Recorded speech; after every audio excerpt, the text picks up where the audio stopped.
Dear students, let us continue the module 3. In this video, we are going to start the new chapter that is called process control. And in this process control, the first three topics we will be studying is introduction of the process, then process identifiers and fork function. So let us see introduction. What is, as we know that what process is the uh, running state or execution status of a program. Program is a static of a thing, and process is the dynamic or running stage of the program. Means a process is nothing but its execution. When the program, any program gets executed, that is called the process. That is the first point. Second point, a process control is concerned about creation of new processes, program execution and process termination.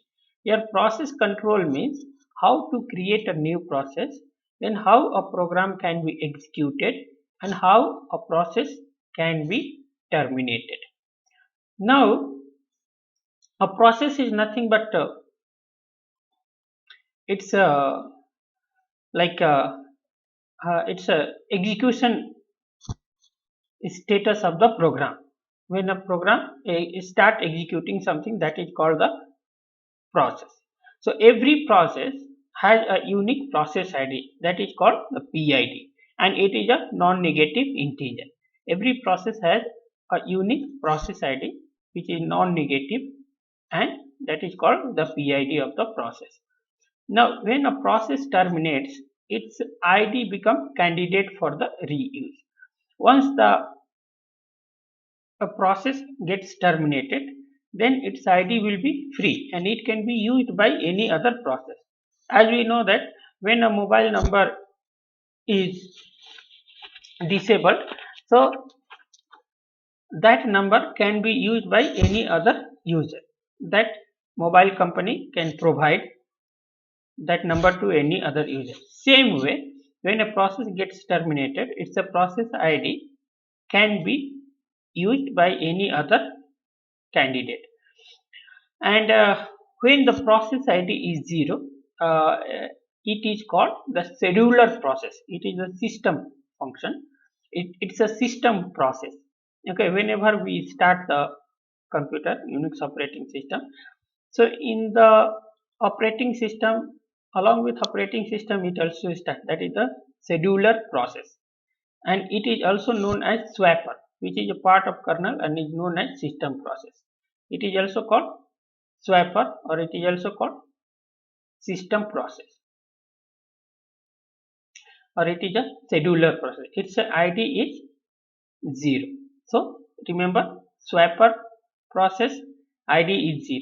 Next is few process ID are reserved, as like process ID 0 is reserved for swapper function and swapper process, and process ID equal to 1, it is reserved for init process, and this init process is present in the root has been init directory.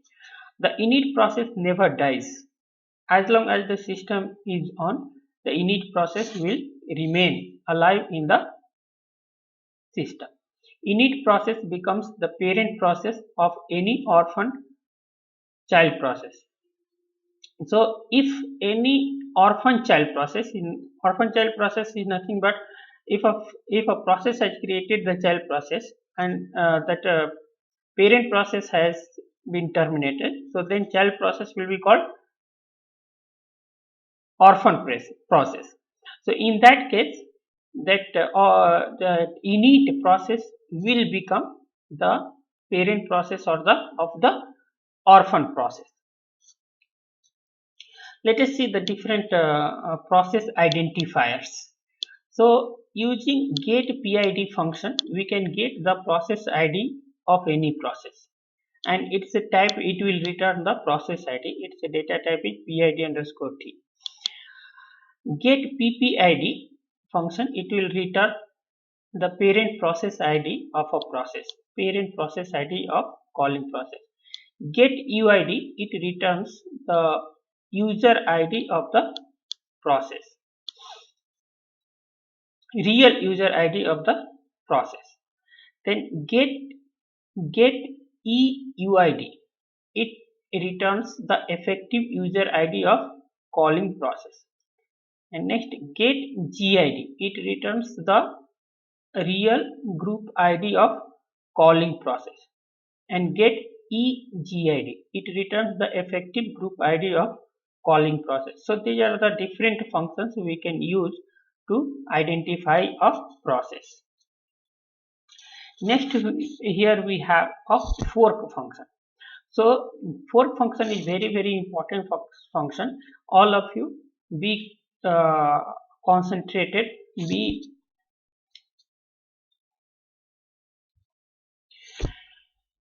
concentrated here. Now, an existing process can create a new one by calling the fork function. Any process can be created using the fork function. So when you call a fork function, it will return a child process will be created, parent process will be there. So on successful creation of the child process, this fork function, it will return 0 to the child process, and process id of child process will be returned to the parent process. So that's what 0 it is returning to the child process, and process id of child it will return to the parent. And by some mistake, if the things didn't get created, then child process didn't get created, then it will return -1 on error. For example,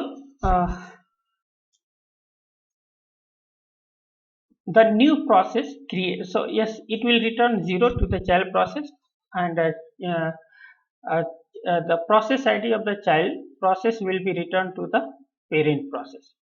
The new process created by fork is called the child process. Very simple. This function is called once but returned twice. Why it is returning twice? Once it is returning to the child process, that is the 0 value, and once another time it is returning to the parent process. What it is returning to the parent process? The process id of the child process is returned to the parent process. The only difference in the returns is that the return value in the child is 0, whereas the return value in the parent is the process id of the new child, which already we discussed. The reason the child's process id is returned to parent is that the process can have more than one child, and there is no function that allows a process to obtain the process id of its children. And why the process id of child process is returned to the parent process? Because a parent process can have many child process, and there is no function which will allow a parent process to get process id of the child process. So that's why the fork itself, it returns the process id of the child process to the parent process.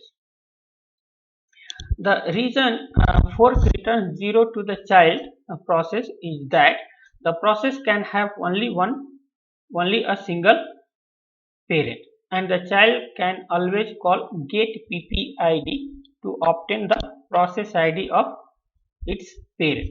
Now the child process has only one parent process, and using the get ppid function, if the child process wants to know the process id of parent process, it can call the get ppid. So get ppid function is called get parent process id, or it will return the process id of the parent process. Both the child and the parent continue executing with the instruction that follows the call fork. So child and parent both will continue executing after calling the fork function.